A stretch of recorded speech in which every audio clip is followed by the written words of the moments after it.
विद्यार्थी मित्रो, वित्तीय बाजारपेठेमधील प्राथमिक भांडवल बाजारातील आयपीओच्या विक्रीच्या पद्धतीबद्दल यापूर्वी आपण कंपनीच्या माध्यमातून आयपीओ विक्री करत असताना रजिस्ट्रेशन करण्याची पद्धती, त्याचबरोबर आयपीओ लॉन्च करत असताना त्याकरिताच्या वेगवेगळ्या प्रकारच्या प्राइसिंग मेथड्स, सबस्क्रिप्शन करण्याची पद्धती, त्याचबरोबर आयपीओ अलॉटमेंट करण्याच्या पद्धती, या वेगवेगळ्या पद्धतीबद्दल यापूर्वी आपण माहिती घेतलेली आहे. तथापि यामधील बुक बिल्डिंग प्रोसेस ही नेमकी काय असते, त्याचबरोबर या बुक बिल्डिंग प्रोसेसच्या अंतर्गत किंमत निर्धारणाची जी प्रक्रिया असते या प्रक्रियेबद्दल आज आपण सविस्तर माहिती घेणार आहोत. विद्यार्थी मित्रो, एखाद्या नवीन कंपनीला किंवा सध्या अस्तित्वात असलेल्या परंतु त्या ठिकाणी स्टॉक मार्केटमध्ये रजिस्टर नसलेल्या कंपनीज भांडवल संकलित करण्याकरिता जे अनेक वेगवेगळ्या प्रकारचे पर्याय आहेत, त्या पर्यायामधील एक सर्वात महत्त्वाचा आणि उत्तम पर्याय म्हणजे आयपीओची विक्री करून या कंपन्या भाग भांडवल संकलित करू शकतात.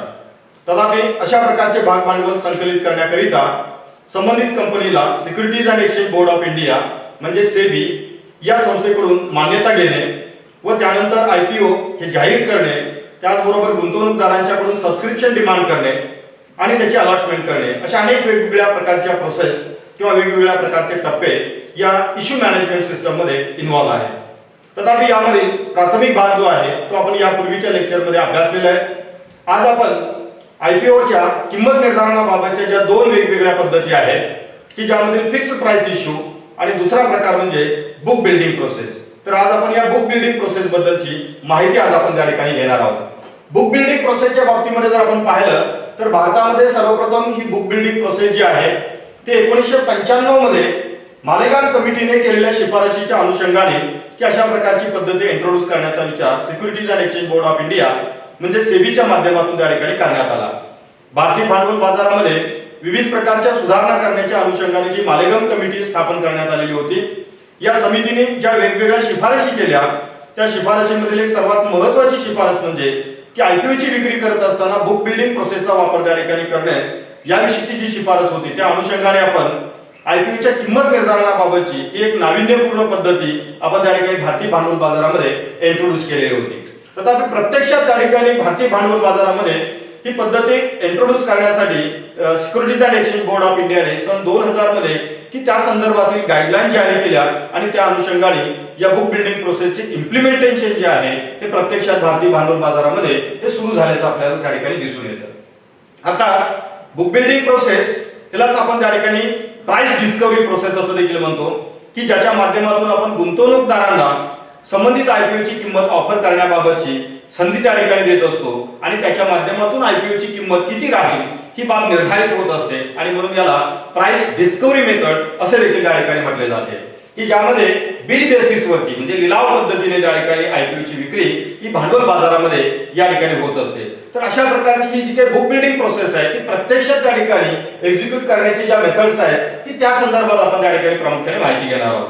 मित्रांनो, या आयपीओच्या बुक बिल्डिंग प्रोसेसमध्ये जे वेगवेगळे पार्टिसिपंट इन्व्हॉल्व असतात किंवा त्यामध्ये सहभागी असणारे जे वेगवेगळे घटक आहेत ते जर आपण त्यामध्ये पाहिले तर सर्वात महत्त्वाचा पहिला घटक किंवा पार्टिसिपंट म्हणजे इश्युअर कंपनी, की जी कंपनी भांडवल संकलनासाठी आपल्या आयपीओची विक्री करू इच्छित आहे ती कंपनी याच्यामध्ये सर्वात महत्त्वाची पार्टिसिपंट असते. कारण तिच्याशिवाय ही बुक बिल्डिंगची प्रोसेस असेल किंवा आयपीओच्या विक्रीची प्रोसेस असेल ती त्या ठिकाणी इनिशिएट होऊ शकत नाही आणि म्हणून ती त्या ठिकाणी पहिली आणि महत्त्वाची पार्टिसिपंट असते. त्यानंतर दुसरा पार्टिसिपंट याच्यामधला पाहिला तर त्याला आपण बुक रनिंग लीड मॅनेजर असं आपण म्हणतो. बुक रनिंग लीड मॅनेजर सर्वसाधारणपणे इन्व्हेस्टमेंट बँक्स असतील, मर्चंट बँक असतील किंवा अंडररायटिंग कंपनीज असतील की ज्या त्या ठिकाणी या कंपनीला म्हणजे इश्युअर कंपनीला त्यांच्या आयपीओ विक्री करण्यासाठी मदत करत असतात, टेक्निकल कन्सल्टन्सी प्रोव्हाइड करत असतात व या कंपनीच्या वतीने प्रत्यक्षात आयपीओ विक्री करण्याची जी प्रत्यक्षातली एक्झिक्युशनची जी प्रक्रिया आहे ती प्रक्रिया रन करण्याचं काम या बुक रनर लीड मॅनेजर जे आहे ते त्या ठिकाणी करत असतात. त्यामध्ये वेगवेगळ्या बँका असू शकतात, वेगवेगळ्या वित्तीय संस्था असू शकतात, नॉन फायनान्शियल इन्स्टिट्यूशन्स त्याच्यामध्ये असू शकतात की ज्या अशा प्रकारची बुक रनिंग लीड मॅनेजरची सर्व्हिस या वेगवेगळ्या कंपन्यांना उपलब्ध करून देत असतात. त्याचबरोबर सिंडिकेट मेंबर्स आहेत. सिंडिकेट मेंबर्स म्हणजे अशा वित्तीय संस्था असतात की ज्या वित्तीय संस्था इश्युअर कंपनीला त्यांच्या आयपीओ विक्री करण्यासाठी अंडररायटिंगची सुविधा की ज्याला आपण भाग विम्याची सुविधा असं आपण म्हणतो जर त्या ठिकाणी अपेक्षेप्रमाणे आयपीओची विक्री मार्केटमध्ये होऊ शकली नाही तर उर्वरित जे काही त्या ठिकाणी आयपीओ आहेत ते स्वतः खरेदी करून त्या कंपनीला भाग भांडवल उपलब्ध करून देण्याची जबाबदारी स्वीकारणाऱ्या या वित्तीय संस्था असतात. मग त्यामध्ये बँकिंग संस्था असू शकतात, वेगवेगळ्या इन्शुरन्स कंपनीज असू शकतात, इतर वेगवेगळ्या नॉन बँकिंग फायनान्शियल कंपनीज त्याच्यामध्ये असू शकतात. जेव्हा त्या ठिकाणी दोन किंवा दोन पेक्षा अधिक वित्तीय संस्था एकत्र येऊन अशा प्रकारची अंडररायटिंग सर्व्हिस या इश्युअर कंपनीला देत असतात तेव्हा त्यांना सिंडिकेट मेंबर्स असं म्हटलं जातं, कारण त्या ठिकाणी दोन पेक्षा अधिक मेंबर्स एकत्र आलेले असतात आणि एक टास्क कंप्लीट करण्यासाठी ते एकत्र आलेले असतात आणि म्हणून आपण त्यांना सिंडिकेट मेंबर्स असं आपण त्या ठिकाणी म्हणत असतो. त्यानंतर पुढचा पार्टिसिपंट याच्यामधला जो आहे तो म्हणजे depository organisations and depository participants. तर यामध्ये जर आपण त्या ठिकाणी पाहिलं तर डिपॉझिटरी ऑर्गनायझेशन भारतामध्ये दोनच डिपॉझिटरी ऑर्गनायझेशन्स आहेत, एक म्हणजे एनएसडीएल आणि दुसरी सीडीएसएल. ते त्या ठिकाणी डिमॅटच्या सर्व्हिसेस प्रोव्हाइड करणं, या इश्युअर कंपनींना आपले शेअर्स जे आहेत ते त्या ठिकाणी डिमॅट फॉर्मॅटमध्ये विक्री करणं आणि त्याच्या खरेदी विक्रीसाठी इलेक्ट्रॉनिक्स फॅसिलिटी प्रोव्हाइड करण्याची जबाबदारी की या ठिकाणी एनएसडीएल आणि सीडीएसएल या दोन डिपॉझिटरी ऑर्गनायझेशननी भारतात स्वीकारलेले आहेत आणि त्यांना आपण काय म्हणतो डिपॉझिटरी इन्स्टिट्यूशन्स. आणि त्यांच्या वतीनं प्रत्यक्ष त्या ठिकाणी गुंतवणूकदारांना या डिमॅटच्या सर्व्हिसेस प्रोव्हाइड करण्याची जबाबदारी पार पाडणाऱ्या ज्या संस्था असतात की त्यांना आपण काय म्हणतो डिपॉझिटरी पार्टिसिपंट्स. म्हणजे या प्रक्रियेमध्ये या एनएसडीएल किंवा सीडीएसएल या डिपॉझिटरी ऑर्गनायझेशनच्या वतीने जो एंड युजर आहे म्हणजे जो गुंतवणूकदार आहे की त्याला डिमॅटच्या सर्व्हिसेस उपलब्ध करून देणं, म्हणजे कंपनीच्या वतीनं डिमॅट फॉर्मॅट मधील शेअर्स किंवा आयपीओज या गुंतवणूकदाराच्या डिमॅट अकाउंट मध्ये त्या ठिकाणी ट्रान्सफर करणं किंवा नंतरच्या प्रक्रियेमध्ये स्टॉक एक्सचेंज मध्ये त्याची रीसेल आणि रीपर्चेसच्या प्रक्रियेमध्ये डिजिटल प्लॅटफॉर्म उपलब्ध करून देण्यासाठी त्यांना मदत करणं ही जबाबदारी डिपॉझिटरी पार्टिसिपंट ऑर्गनायझेशन जे आहेत त्या ठिकाणी पार पाडत असतात. त्याबरोबर प्रामुख्याने आयपीओच्या प्रोसेसमध्ये आणखी एक घटक त्या ठिकाणी महत्त्वाचा असतो तो म्हणजे बँकिंग इन्स्टिट्यूशन्स. बँकिंग इन्स्टिट्यूशन्स यामध्ये या अर्थाने महत्त्वाचे असतात की जेव्हा त्या ठिकाणी एखादा इंडिव्हिज्युअल इन्व्हेस्टर्स हे त्या ठिकाणी आयपीओ सबस्क्राईब करत असतात, खरेदी करत असतात, तेव्हा आयपीओची किंमत ही त्या ठिकाणी पे करण्याकरिता जी काही टेक्निकल सुविधा असते की ज्याला आपण application supported by block amount म्हणजे अस्बा सर्व्हिसेस आपण त्याला म्हणतो, ही एक इलेक्ट्रॉनिक डिजिटल सर्व्हिस असते की ज्या सर्व्हिसच्या माध्यमातून आयपीओ विक्री करणाऱ्या कंपनीकडून जी आपल्याला आयपीओ मिळणार आहे त्याच्या अगेन्स्ट जी देय असणारी रक्कम आहे ती आपल्या सेव्हिंग अकाउंट मध्ये ब्लॉक करून ठेवण्यासाठीची ही अस्बा सर्व्हिस असते. जेव्हा कंपनी प्रत्यक्षात आपल्याला आयपीओ अलॉट करते तेव्हा त्याची जी संबंधित किंमत आहे ती आपल्या सेव्हिंग अकाउंटला डेबिट होते आणि संबंधित कंपनीच्या अकाउंटला ती क्रेडिट होत असते. म्हणजे अशा प्रकारची जी टेक्निकल सर्व्हिस आहे पेमेंट बाबतची ती प्रोव्हाइड करणारी जी काही त्या ठिकाणी यंत्रणा आहे की त्याला आपण काय म्हणतो अस्बा टेक्निकल सर्व्हिस, आणि ही प्रामुख्याने बँकिंग इन्स्टिट्यूशन्स त्या ठिकाणी प्रोव्हाइड करत असतात. त्याचबरोबर वेगवेगळ्या नॉन बँकिंग फायनान्शियल इन्स्टिट्यूशन्स की ज्यांना की त्या ठिकाणी रिझर्व्ह बँकेने परवानगी दिलेली आहे अशा इतरही इन्स्टिट्यूशन्स अशा प्रकारची सर्व्हिस गुंतवणूकदारांना उपलब्ध करून देत असतात. आणि सर्वात महत्त्वाचा शेवटचा घटक म्हणजे इन्व्हेस्टर, म्हणजे जो गुंतवणूक करणार आहे किंवा या आयपीओ खरेदी करणार आहे तो गुंतवणूकदार देखील की तितकाच महत्त्वाचा असतो की ज्यामध्ये दोन प्रकारचे गुंतवणूक यामध्ये असू शकतात. एक म्हणजे इंडिव्हिज्युअल इन्व्हेस्टर आणि दुसरा जो आहे तो इन्स्टिट्यूशनल इन्व्हेस्टर. तर याच्यामध्ये इंडिव्हिज्युअल म्हणजे वैयक्तिक गुंतवणूकदार की जो या कंपनीचे शेअर्स किंवा आयपीओ खरेदी करू इच्छित आहे आणि ज्या वेगवेगळ्या बँक्स असतील, फायनान्शियल इन्स्टिट्यूशन्स असतील, नॉन फायनान्शियल इन्स्टिट्यूशन्स असतील, कंपनीज असतील की जे त्या ठिकाणी या कंपनीच्या आयपीओ परचेस करू इच्छितात असे इन्स्टिट्यूशनल इन्व्हेस्टर देखील याच्यामध्ये समाविष्ट असतात. तर असे अनेक वेगवेगळे घटक आहेत की ज्यांचा समावेश आयपीओ बुक बिल्डिंगच्या प्रोसेसमध्ये as a intermediary, as a participant म्हणून त्यांचा सहभाग अत्यंत महत्त्वाचा असतो. त्याचबरोबर की आयपीओच्या विक्री करत असताना की त्याच्यामध्ये काही टेक्निकल स्पेसिफिकेशन्स किंवा बारकावे आपल्याला समजून घेणं आवश्यक आहे की जे सिक्युरिटीज एक्सचेंज बोर्ड ऑफ इंडियाने डिफाईन करून देण्यात दिलेले आहेत. यामध्ये जर आपण पाहिलं तर सर्वात महत्त्वाचा जो भाग असतो तो म्हणजे इश्यू साईज. इश्यू साईज म्हणजे की त्या ठिकाणी किमान किंवा कमाल हे किती भांडवल त्या ठिकाणी या कंपनीला विक्री करायचं आहे की हे साईज त्या ठिकाणी डिफाईन करून देणं आवश्यक असतं. म्हणजे कंपनीचे जे काही एकूण त्या ठिकाणी भाग भांडवल आहे की ज्याला आपण ऑथोराइज्ड शेअर कॅपिटल असं आपण म्हणतो, या अधिकृत भाग भांडवलामधील की जेवढे कॅपिटल त्या ठिकाणी मार्केटमध्ये पब्लिकला त्या ठिकाणी आपल्याला सेल करायचं आहे, विक्री करायचं आहे की त्याचा जो काही क्वांटम आहे तो क्वांटम आपल्याला ठरवून द्यावा लागतो. उदाहरणार्थ एखाद्या कंपनीचं ऑथोराइज्ड शेअर कॅपिटल हे 5,000 कोटी रुपयाचं आहे परंतु सध्या त्या कंपनीला 1000 कोटी रुपयाच्या भांडवलाची आवश्यकता आहे. तर अशा परिस्थितीमध्ये इश्यू साईज जो आहे तो 1000 कोटी रुपयाचा त्या ठिकाणी असू शकतो, कारण त्या ठिकाणी तेवढ्याच भांडवलाची गरज आता सध्या कंपनीला आहे. जरी ॲक्वायर्ड शेअर कॅपिटल 5000 कोटीचं असलं तरी उर्वरित भांडवल जे ते नंतरच्या प्रोसेसमध्ये जसजशी कंपनीला आवश्यकता भासेल की त्या पद्धतीने ते वसूल केलं जाणार आहे, किंवा त्याच्यासाठीचे आयपीओज किंवा फॉलो ऑन पब्लिक ऑफर्स असतील किंवा इतर माध्यमातून ते उभं केलं जाणार आहे. दुसरा महत्त्वाचा भाग जो आहे तो म्हणजे total number of shares to be issue. ते जेवढे शेअर्स त्या ठिकाणी विक्री केले जाणार आता याच्यामध्ये अशा प्रकारे त्या ठिकाणी एक सर्वसाधारण क्वांटिटी आपल्याला डिफाईन करावी लागते. याचं कारण असं आहे की आपण इश्यू साईज 1000 कोटी रुपयाचा जरी डिफाईन केलेला असला तरी प्रत्यक्षात एका शेअर्सला किंवा एका आयपीओला किती किंमत बाजारामध्ये मिळणार आहे हे निर्धारित झालेलं नसतं, कारण हे संपूर्ण एक प्राइस डिस्कवरी प्रोसेस असते. गुंतवणूकदार किती मोठ्या प्रमाणात त्याला रिस्पॉन्स देतील त्यावरती या सगळ्या गोष्टी अवलंबून असतात, आणि त्यामुळे ती त्या ठिकाणी टेंटेटिव्ह नंबर ऑफ शेअर्स त्या ठिकाणी आपल्याला डिफाईन करावे लागतात, आणि ते साधारणपणे किमान प्राइस व कमाल प्राइस या दोन्ही किमतीचा विचार करून की आपल्याला किती शेअर्स विकावे लागतील याची क्वांटिटी या ठिकाणी ठरवून देणं हे अत्यंत आवश्यक असतं. आणि म्हणून या ठिकाणी total quantity of IPO for sale हे टेंटेटिव्ह असते, ती या ठिकाणी फिक्स असू शकत नाही, कारण मार्केटमध्ये त्याला किती प्राइस येईल आणि आपल्याला किती रक्कम गोळा करायची या दोन गोष्टीवरती त्या ठिकाणी टोटल नंबर ऑफ शेअर्स जे सेल साठी आपण अवेलेबल करून ठेवणार आहे ते त्या ठिकाणी अवलंबून असणार आहे. आता या ठिकाणी बुक बिल्डिंगच्या माध्यमातून जर आपल्याला आयपीओ सेल करायचे असतील तर त्यासाठी 3 वेगवेगळ्या प्रकारचे टेक्निक्स किंवा मेथड्स आपण यूज करू शकतो. त्यामध्ये पहिला ऑप्शन जो आहे तो म्हणजे 100% पब्लिक ऑफरिंग. जे काही त्या ठिकाणी आपल्याला सेल्स करावायचा आहे, आयपीओ विक्री करावायची आहे, त्यातले 100% शेअर्स या बुक बिल्डिंग प्रोसेसच्या माध्यमातून विक्री करण्याचा एक ऑप्शन त्या ठिकाणी कंपनी समोर असतो. दुसरा ऑप्शन असतो तो म्हणजे 75% बुक बिल्डिंगच्या माध्यमातून आणि 25% शेअर्स हे फिक्स प्राइस इश्यूच्या माध्यमातून ते विक्री करू शकतात. म्हणजे दोन्ही ऑप्शन्स सायमल्टेनियसली त्या कंपनीला त्या ठिकाणी यूज करता येऊ शकतील. अर्थात यातला कोणता ऑप्शन वापरावायचा हे संपूर्ण त्या ठिकाणी अंडररायटर कंपनी किंवा त्यांना कन्सल्टन्सी सर्व्हिस प्रोव्हाइड करणारी जी कंपनी किंवा बँक असेल ती बँक आणि इश्यू करणारी कंपनी म्हणजे ज्याच्या आयपीओज विक्री केल्या जाणार आहेत ती कंपनी या दोघांच्या संगनमताने चर्चेतून त्या ठिकाणी नेमकी कोणती मेथड किंवा टेक्निक वापराव्याचं याचं निर्धारण त्या ठिकाणी केलं जात असतं.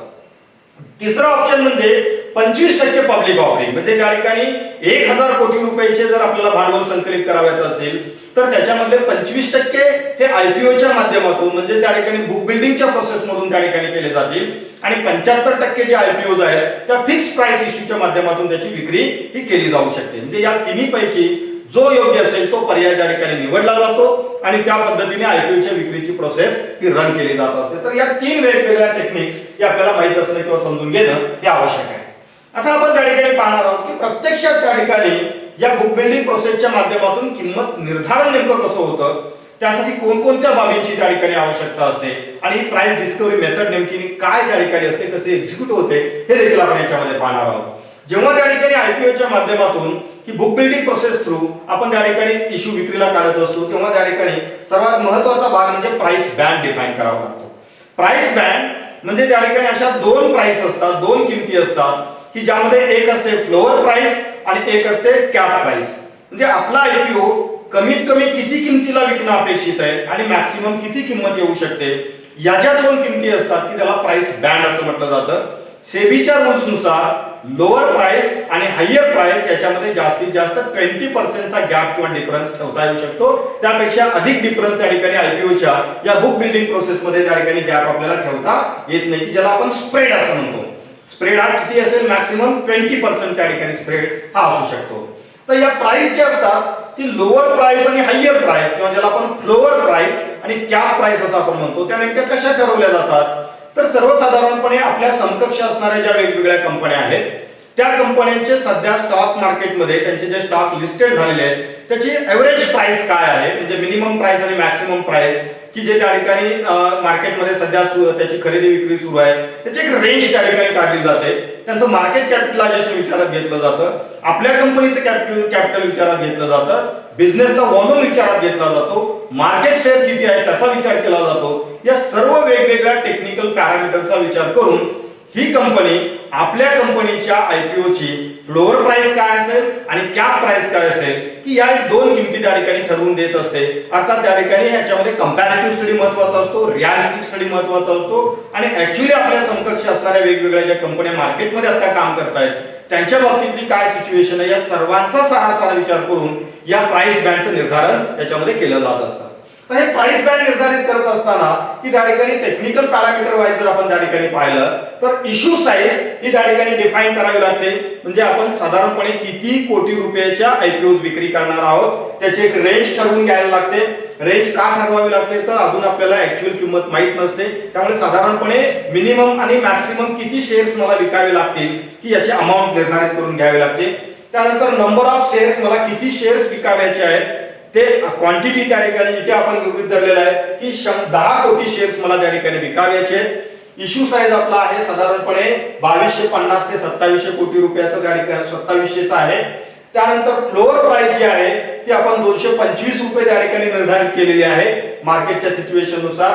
कॅप प्राइस म्हणजे टॉपची जी प्राइस आहे या उदाहरणामध्ये आपण 270 रुपये ही गृहीत धरलेली आहे. म्हणजे कंपनीला असं अपेक्षित आहे की आपल्या आयपीओ साठी किमान किंमत ही 225 रुपये यावी आणि कमाल किंमत त्या ठिकाणी 270 रुपये त्या ठिकाणी येणं अपेक्षित त्या ठिकाणी आहे. आणि म्हणून हा प्राइस बँड जो आहे हा आपण 225 ते 270 या दरम्यान आपण ठेवलेला आहे. आता पुढचा एक घटक जो आहे तो टेक्निकल आपल्याला लक्षात घेणं गरजेचं आहे. टिक साईज हा एक याच्यामधला महत्वाचा कॉन्सेप्ट असतो. टिक साईज याचा अर्थ असा आहे की जर एखादा गुंतवणूकदार आपल्या आयपीओ सबस्क्राईब करत असेल तर त्यांनी त्या ठिकाणी आपल्या आयपीओ ची किंमत पोस्ट करत असताना सबस्क्रिप्शन मध्ये ती किंमत मेन्शन करत असताना की त्यांनी ती किंमत 5च्या पटीमध्ये मेन्शन करणं आवश्यक असतं. म्हणजे त्या ठिकाणी 225 रुपये ही फ्लोअर प्राइस आहे तर तो त्या ठिकाणी 227 रुपये ही प्राइस कोट करू शकत नाही, कारण आपण या ठिकाणी टिक साईज जो आहे तो त्या ठिकाणी 5 रुपीजचा ठेवलेला आहे. आणि त्यामुळे त्या ठिकाणी तो काय करेल की 225 रुपये, 230 रुपये, 235 रुपये, 240 रुपये असा तो 270 रुपयापर्यंत 5-5 रुपयाच्या फरकाने त्या ठिकाणी काय करू शकतो, प्राइस ही कोट करू शकतो. आणि म्हणून त्या ठिकाणी आपण टिक साईज 5 रुपीज असं म्हटलेलं आहे. जर टिक साईज ही 2 रुपीज असेल तर या उदाहरणामध्ये काय होईल की 225 रुपये, 227 रुपये, 229 रुपये, 231 रुपये की याप्रमाणे त्या ठिकाणी त्याला प्राइस कोट करता येतील. मात्र या उदाहरणामध्ये टिक साईज हा 5 रुपीजचा असल्यामुळे की 5 रुपयाच्या अंतराने त्याला किमती त्या ठिकाणी पोस्ट करता येतील किंवा मागणी आपली नोंदवता येईल, त्याला आपण टिक साईज असं आपण म्हणतो. लॉट साईज जो आहे तो म्हणजे एका लॉट मध्ये किमान एका गुंतवणूकदाराला किती शेअर्स खरेदी करणं मॅन्डेटरी आहे त्या लॉट मध्ये असणाऱ्या किमान शेअरची संख्या म्हणजे त्या ठिकाणी लॉट साईज. म्हणजे उदाहरणार्थ काल आपण जी या पूर्वीच्या लेक्चर मध्ये जी आपण चर्चा केली की त्यामध्ये आपण पाहिलं securities and exchange board of इंडियाच्या रूल्स अँड रेग्युलेशन नुसार की किमान एका लॉट मध्ये लॉटची जी किंमत आहे ती 10,000 रुपये आणि कमाल 15,000 रुपये असणं अपेक्षित आहे. आणि त्यानुसार जेवढे शेअर्स त्या लॉट मध्ये बसू शकतात ती जी संख्या असते ती म्हणजे लॉट साईज आणि त्याच्यामध्ये 50 शेअर्स त्याच्यामध्ये येतील. मिनिमम इन्व्हेस्टमेंट जी आहे ती या सर्व किमतीचा विचार करता या उदाहरणामध्ये 11,250, कारण त्या ठिकाणी आपण किमान किंमत 225 रुपये ठेवलेली आहे, कमाल किंमत 270 ठेवलेली आहे, त्यामुळे त्याला मॅक्सिमम 14,040 रुपये त्या ठिकाणी इन्व्हेस्टमेंट किमान करावी लागेल. जर त्यांनी 2 लॉट्स खरेदी केले तर त्याच्या डबल रक्कम पे करावी लागेल, 3 लॉट परचेस केले तर त्याच्या ट्रिपल रक्कम पे करावी लागेल. परंतु मॅक्सिमम एक इन्व्हेस्टर हा जास्तीत जास्त 2 लाख रुपयाच्या आयपीओ एका विशिष्ट कंपनीच्या बाबतीत परचेस करू शकतो. त्यापेक्षा अधिक रकमेच्या आयपीओ एका विशिष्ट कंपनीचे तो खरेदी करू शकत नाही. This is the rule set by the securities and exchange board of India. सेबीने तो सेट केलेला रूल आहे, कारण मोनोपॉली निर्माण होऊ नये याकरिता अशा प्रकारचा नियम हा सेबीने निर्धारित केलेला आहे. तर या सगळ्या टेक्निकल बाबी पाहिल्यानंतर की आता आपण पाहणार आहोत की प्रत्यक्षात त्या ठिकाणी बुक बिल्डिंग प्रोसेसच्या माध्यमातून की या आयपीओच्या किमती नेमक्या ठरतात कशा. तर यामध्ये जर आपण पाहिलं तर हे उदाहरण क्रमांक 1 आपण घेतलेलं आहे की यामध्ये वेगवेगळ्या ज्या बीड प्राइस आहे, जेव्हा आयपीओ पब्लिक केला जातो आणि गुंतवणूकदार त्या विशिष्ट मुदतीमध्ये आयपीओ सबस्क्राईब करण्यासाठी ऑर्डर प्लेस करत असतात, तेव्हा त्या ठिकाणी वेगवेगळे गुंतवणूकदार वेगवेगळ्या किमती त्या ठिकाणी पोस्ट करू शकतात. आपण इथे मोजकी उदाहरणं या ठिकाणी घेतलेली आहे. यामध्ये आपण ठरवल्याप्रमाणे कॅप प्राइस आहे 270 रुपये, फ्लोअर प्राइस आहे 225 रुपये, म्हणजे त्याच्या बाहेर कुठली किंमत पोस्ट करता येणार नाही. त्या बँडच्या दरम्यान कोणती किंमत त्या ठिकाणी 5 रुपयाच्या फरकाने तो पोस्ट करू शकतो. आता इथे त्या ठिकाणी पाहिलं तर यामध्ये 230 रुपये किमतीला 4 कोटी शेअरची डिमांड केली. 235 रुपये किमतीला 4 कोटी शेअरची डिमांड केलेली आहे. 240 रुपयाला 4 कोटी रुपयाचे 4 कोटी शेअर्स डिमांड केलेले आहेत. 245 रुपये किमतीला 11 कोटी शेअर्स डिमांड केलेले आहेत आणि त्या ठिकाणी 270 रुपयाला 2 कोटी शेअर्स डिमांड केलेले आहेत. तर इथे सर्वसाधारण जर प्रॅक्टिस आपण पाहिली तर ती वेगळी असते आणि बुक बिल्डिंग प्रोसेस मधली प्रॅक्टिस वेगळी असते. हा फरक या ठिकाणी समजून घेणे गरजेचं आहे. पहा की या ठिकाणी उत्पादकाच्या किंवा उद्योजकाच्या साईडनी कंपनीच्या साईडनी जर आपण पाहिलं तर 270 रुपयाला 2 कोटी शेअर्स त्या ठिकाणी विकले जाणार आहेत. बरोबर, म्हणजे त्या ठिकाणी 270 रुपये ही फेवरेबल प्राइस आहे. परंतु त्या ठिकाणी इथे जर तुम्ही पाहिलं तर या किमतीला की सर्व 10 कोटी शेअर जे आपल्याला विक्री करायचे ते विकता येणार नाहीये. त्यामुळे कट ऑफ प्राइस ही 270 रुपये या कंपनीला ठेवता येणार नाही. मात्र 245 रुपयाला 11 कोटी शेअर्स मागितलेले आहेत. म्हणजे त्या ठिकाणी 10 कोटीची आपली जी काही सप्लाय आहे ती त्या ठिकाणी डिमांडला मॅच होते आणि म्हणून कट ऑफ प्राइस जी आहे ती त्या ठिकाणी 245 ठरेल. ज्याने कोणी 270 रुपये द्यायचं कबूल केलेलं आहे, ऑफर प्राइस दिलेली आहे, त्यांना देखील हे शेअर्स 245 रुपयालाच मिळतील. म्हणजे जरी ते 270 रुपये द्यायला तयार असतील तरी त्यांच्याकडून 270 रुपये घेतले जाणार नाहीत. कारण त्या ठिकाणी कट ऑफ प्राइस ही 245 रुपये निर्धारित झालेली आहे आणि त्यामुळे त्या ठिकाणी त्यांना देखील हे शेअर्स कट ऑफ प्राइसला त्या ठिकाणी मिळणार आहेत. म्हणजे इथे एक गोष्ट लक्षात ठेवा की कंपनीने विक्रीला काढलेले सर्व शेअर्स, सर्व आयपीओ विक्री करता येणं शक्य असेल अशीच किंमत ही कट ऑफ प्राइस म्हणून त्या ठिकाणी निर्धारित होत असते, ना की त्यापेक्षा अधिक किंमत येते म्हणून कंपनी त्या ठिकाणी जास्त किंमत चार्ज करू शकत नाही. उदाहरण क्रमांक 1. तर आपण उदाहरण क्रमांक 2 पाहूया. तर या उदाहरणामध्ये जर आपण पाहिलं तर 270 रुपयाला 1 कोटी शेअर्स डिमांड केलेले आहेत. 245 रुपयाला इथे 4 कोटी शेअर्स डिमांड केलेले आहेत. म्हणजे आपले 10 कोटी शेअरची डिमांड पूर्ण होऊ शकत नाही. मात्र त्या ठिकाणी इथं जर आपण पाहिलं तर 240 रुपयाला 7 कोटी शेअर्स डिमांड केलेले आहेत. मात्र इथं देखील 7 कोटी जरी असले तरी आपले 10 कोटीची डिमांड पूर्ण होत नाही. मग या परिस्थितीमध्ये कंपनी काय करते, बुक रनर मॅनेजर काय करतो, लीड मॅनेजर काय करतो, तर या तिन्हीची बेरीज करून 10 कोटी होते का हे पाहिलं जाईल. इथे जर आपण पाहिलं तर या ठिकाणी तुम्हाला दिसेल की 7, 4 आणि 1 कोटी या पद्धतीने 12 कोटी शेअर्स विकू शकतो आपण. म्हणून कट ऑफ प्राइस जी आहे ती 240 त्या ठिकाणी राहील. आणि याही दोघांना म्हणजे ज्यांनी 270 रुपये ऑफर केलेले आहेत त्यांना पण 240 रुपयाने 1 कोटी शेअर्स मिळतील. ज्यांनी 245 रुपये प्राइस कोट केलेली आहे आणि 4 कोटी शेअरची डिमांड केलेली आहे त्यांना देखील 240 रुपयांनीच ते शेअर्स मिळतील. म्हणजे या उदाहरणामध्ये कट ऑफ प्राइस ही किती राहील, 240 रुपये राहील. कारण इथे आल्यानंतरच आपले 10 कोटी शेअर्स आपण विकू शकतोय. जे इथे महत्वाची कंडिशन काय की आपण विक्रीला काढलेले 7% जे आयपीओ आहेत त्या विक्री करता येणं आवश्यक आहे. की जे या दोन मध्ये त्या ठिकाणी केवळ 5च कोटी आपण विकू शकतोय, 10 कोटी विकता येत नाही. मात्र जेव्हा इथं येतो तेव्हा आपल्याला 10 कोटी शेअर्स विकता येत आहेत आणि म्हणून आयपीओ ची किंमत जी ठरेल ती या ठिकाणी 240 रुपयाला 1 आयपीओ याप्रमाणे त्या ठिकाणी प्राइस ही फिक्स होणार आहे. दिस इज द एक्झाम्पल नंबर 2. आता आपण एक्झाम्पल नंबर 3 काही पाहणार आहोत. याच्यामध्ये जर पाहिलं तर इथे तुम्हाला त्या ठिकाणी लक्षात येईल की 270 रुपयाला 1 कोटी शेअर, 245 ला 1 कोटी, 240 ला 1 कोटी, 235 ला 2 कोटी शेअर डिमांड केलेले आहेत, 230 ला 3 कोटी शेअर्स डिमांड केलेले आहेत. ही सर्व जर आकडे आपण केले तर 10 कोटीची डिमांड फुलफिल होत नाहीये. या परिस्थितीमध्ये कंपनीला आणखी खाली यावं लागेल.